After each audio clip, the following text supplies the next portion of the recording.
So what's happening right now around the world, I think that many of us, it's just natural of us to rebel against our parents, right? Can we agree with that? Yeah. So fungi and the more mycophobic parents don't go near mushrooms, they're dangerous. Oh, thanks, Mom and Dad. I think I'll look into it, right? So I think that we're attracted to that which is forbidden. But the forbidden fruit of mushrooms is very eclectic, and this is why the indigenous mycologists like Maria Sabina really deserve so much credit, because something that's so powerful like mushrooms that can feed you, that can kill you, that can send you on a spiritual journey, but they're only in your viewscape for 4 or 5 days. Whereas animals and plants, you're having interactions with them over years. It's something that shows up and disappears, and that gives you such a profound experience. You have to think, what was that? I have a memory of that a year ago. And so that's why I think mushrooms are having their moment now, because of the shared intelligence, the body intellect that we're amassing together. And so many of you entrepreneurs, you're pushing the envelope. In fact, some of you are way pushing the envelope. Be careful. But I think that all of us who've gotten the message from psilocybin, Rick Dobb and I were talking last night, and Rick's totally MDMA centric. Rick is a total brother. I love him so much. But I had this epiphany. Because I've done MDMA a bunch of times. I've done psilocybin a lot more. But I said, you know, for me, MDMA inspires you to love other humans. You feel this in a pathogen. You really want to deal with another person and solve trauma. All that's wonderful. Psilocybin inspires you to love the universe. And I think that's the big difference between psilocybin and MDMA. So I think now we're at a time that we all know the earth is in trouble. We know there's a lot of divisions in our society. This has been amplified by the media, sorry to say. We need to build bridges now across cultures, you know, across political divides, religions. I think we have this mushrooms just seem to be uniquely positioned in a way that no other drug is. To be able to build bridges of consciousness to increase the intelligence when we need to act more responsibly as Earth citizens. That's what I think is happening. Right. One of the things that was so amazing about the presentation you gave was the difficulty in studying 3 different things combined together. You know, it's always easier to study a single thing and put it against a placebo. And we were talking on the phone the other day about all of the different confounding, difficult aspects of psilocybin research. And I'm curious, you had mentioned that trying to understand the therapeutic value of psilocybin is fundamentally different than any other kind of endeavor that the pharmaceutical industry has taken on, and that there's fundamentally a new level that they're trying to get. Can you explain a little bit more about what you meant by how when you're combining it with therapy and when you're trying to put these things together and figure out actually what is the therapeutic value? It's something we haven't really done before, as opposed to just testing a single molecule. Well, it's a very complex subject, but there's a lot of physicians now who were psychedelically naive, psilocybin naive, and the most common refrain from patients in clinical studies is the ineffable. I can't explain to you, doctor, what I experienced. And the patient looks at the doctor realizing they don't have a friggin' clue what I've just experienced. But the big wave right now with physicians and therapists is to make sure that they are all psychedelically personally educated with deep experiences of psilocybin, because Anthony Back, who's an MD, University of Washington Medical School, with nurses and doctors traumatized by COVID patients, frankly, and suffering burnout, he's conducted a clinical trial with those doctors and nurses, and because he said that they knew that he was psychedelically experienced, when they were going through the experience, they go, oh my God, and Tony is there going, I've been there, it's okay. And that assurance made the therapeutic benefit, he believes, much more powerful than having a doctor in coats and ties and a stethoscope who has no friggin' clue. Right. Now the counter argument is doctors go, well, I prescribe lots of medicines that I don't personally take. But psilocybin and depression and anxiety are fundamentally different. I mean, I don't, if I'm giving you an SSRI, and let's say, I really shouldn't because I'm not a doctor, but if I was, I don't need to have had an SSRI done to give, and you might say it's not important for that person to necessarily have tried it, but with psilocybin it's a different story. Yeah, SSRIs become complicated, Okay. and so we don't want to, there's already enough complications in this. When we do the data sets, we want people not going on other medicines, Right. SSRIs. However, many of the clinical studies are comparing other antidepressive medicines and treatments. So this is where psychiatry and the models that have been used for psilocybin therapy at high doses are very complicated. A lot of us feel there shouldn't be any placebos involved. It's unethical for you to worsen the patient's condition.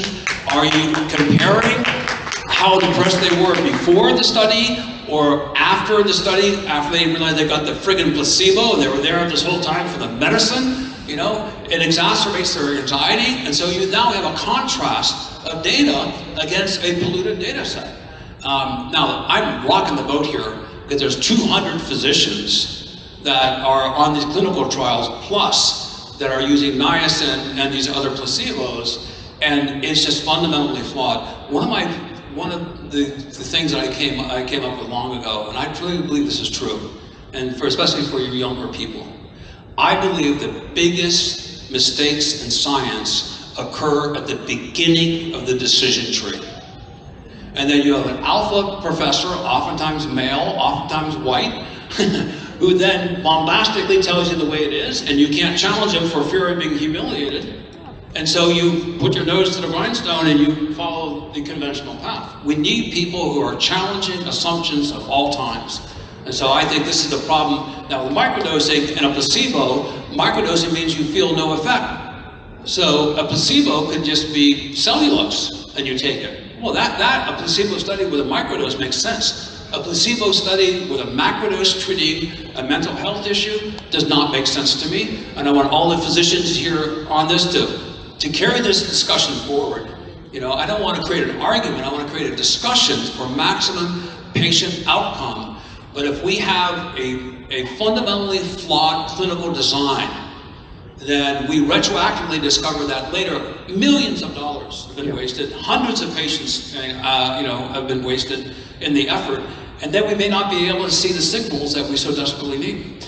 And as a journalist, I can say that spotting flaws in an experimental design is really hard once the thing's been published, once it's out there. It's those experimental design is one of those like secret things that really we need to get much better at, and it's amazing how often there are problems with the experimental design. You said nature provides, you do not, and I'm curious, and I think that's a really good policy, but I'm curious if you have any thoughts or advice towards this, those who are policymakers and therapists who are trying to find best practices for therapy. If, even though you are not providing, but if you would give advice, what would you like to see that that therapy look like? What pieces need to be in there? Yeah, there's a lot of different elements in my answer here, so I'll just try to stay focused. Good luck. So for the therapist to have maximum benefit, they should be well trained. The CIIS, the Center for Integrative, the California Institute for Integrative Studies, excellent program. MAPS has had a program for therapists I think was excellent. I hope they bring it back. So I think having these programs where people go through therapeutic training. I'm an advisor on the Washington State bill. I was advisor of Measure 109. Also, I'm an advisor on several other groups right now. And in Measure 109, they never accounted for microdosing, which is crazy because it's not intoxicating. But the Washington State bill, I was surprised, requires 2,000 hours of training in psychedelic therapy. I've got that. That seems a little bit excessive to me. You know, that is an extraordinarily high bar. You have to have a commitment. Yeah. But I am encouraged that it's being looked upon so seriously. If we're going to have this medicine, we need to have really well-trained therapists. The majority of therapists are underground therapists. And these underground therapists are really leading the way. And they're self-policing. There's a lot of dialogue on that and getting better. They are very vulnerable because their patients can blackmail them if there's a negative outcome. So really, we're just molding this therapeutic, methodology now to bring it to the forefront. And here I may sound like a total conservative to you very liberal people, but I think the majority of us pay a shitload in taxes, and the underground psilocybin movement is not paying taxes, and if their house catches on fire, they call the fire department. So let's get real. If you're growing psilocybin mushrooms and you're making money, you should be contributing 30% of your profits to society, to a nonprofit, to some other organization, to the fire department. We don't want to have freeloaders wrapping themselves in the spiritual psychedelia, saying they're doing this for the good of the people when they're actually getting a lot of money and they're not paying their fair share. So I'm sorry I'm conservative on this, but I do believe this because we do need guardrails, and the guardrails is to ensure purity and non-toxicity. Many growers here, you know what I'm talking about. You got bacterial blotch on your mushrooms. You get verticillium. You get mycogeny. You've got mushrooms that are being parasitized by other organisms that are producing endospores. I'm talking to the people who know this subject well. Your humidity is too high, your evaporation rate is not right, you don't have too much air circulation, your crop is diseased. You're motivated to pick every single mushroom to make your weight in order to make your kilo, your pound, your ounce.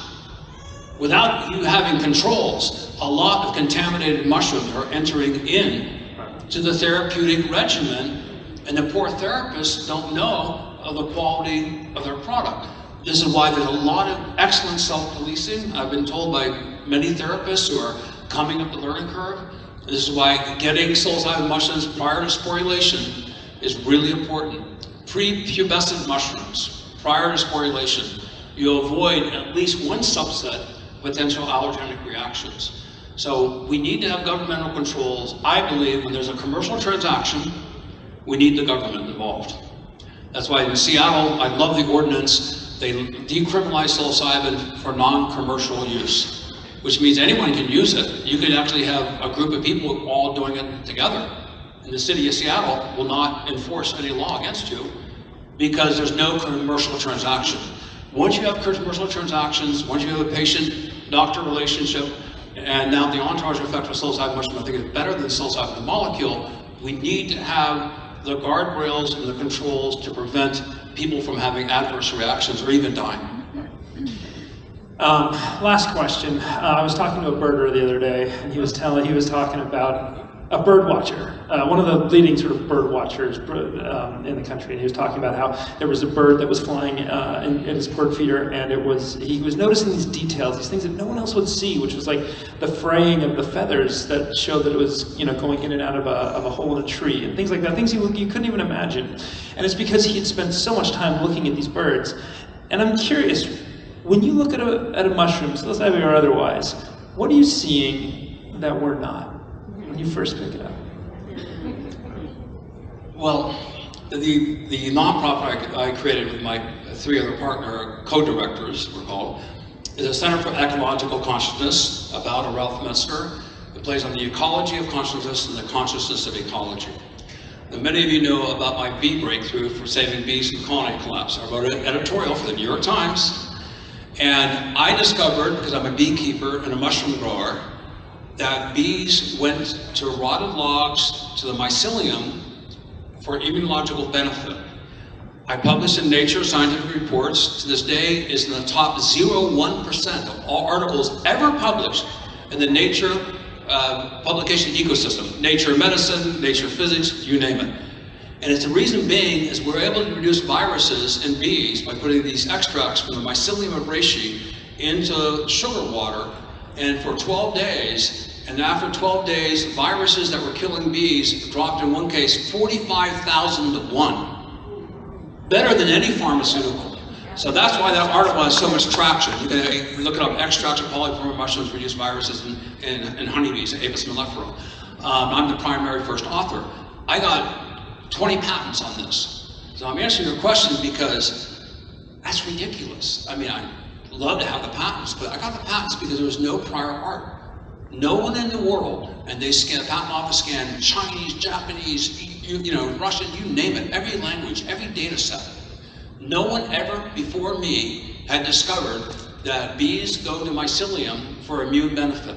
We all grew up with Winnie the Pooh. We all knew that bears would go into hollowed logs where there's bee nests. We are Neanderthals with nuclear weapons. So this is why the integration of disciplines and why the CEC, I'm so excited about it. We just got our 501(c)(3) status, is a then intersection of disciplines. We needed to get the experts outside of their silos of discipline to cross over with other disciplines, because how many other examples are there out there? We have grown up and constant and evolved in a biomolecular universe that's constantly cross-talking. And yet we live in this isolated human forms thinking that we are a part of nature. We're actually part of nature, not a part of nature.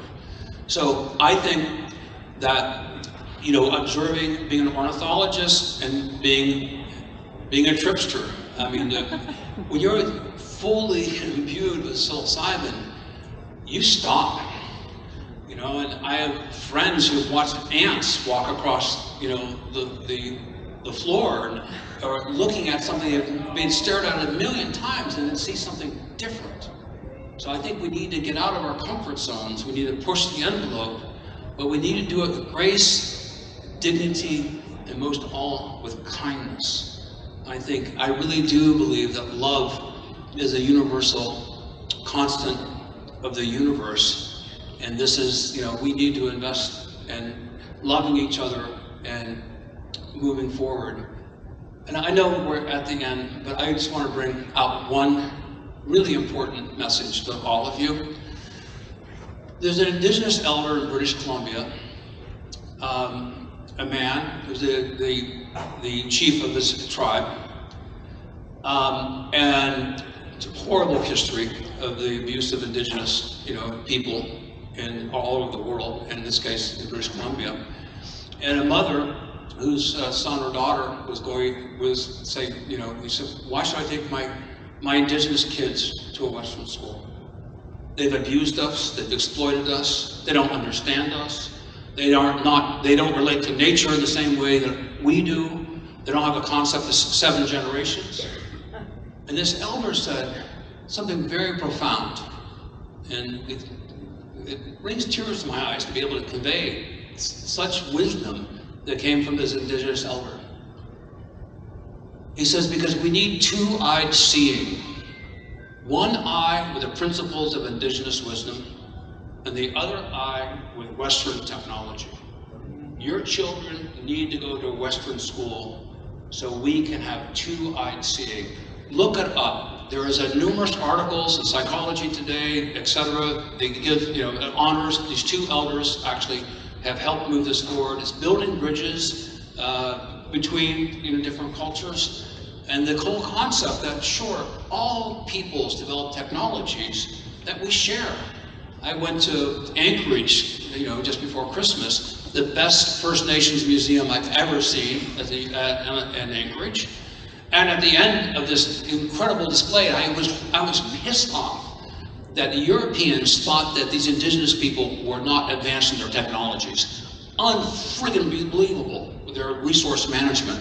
I saw a raincoat made from seal intestines. I mean, unbelievably transparent, repellent raincoat. I mean, of course, right? They use everything. But at the very end of the exhibit is very interesting to me. There is these Inuit, and they're hunting seals on their snowmobile with binoculars and a rifle. I go, okay. Cultures borrow technologies from other cultures to enhance them. This is an example of 2-eyed seeing. And I just want to, we need to come up with examples of solutions that build bridges and not create divides. So I want to give a shout out, especially to Maria Sabina, Valentina Wasson, to Kid Skates, is these women who have really influenced my life more than anyone else in my life. is this wisdom of love and nurturing that's, I think, more inherent and focused within women because they give birth, they understand giving life. Us men, we're kind of 1 degree of separation away, you know? We don't see it in the same way, but I think it's really a time for women to rise up. We need women leaders. Ladies and gentlemen, Thank you very much.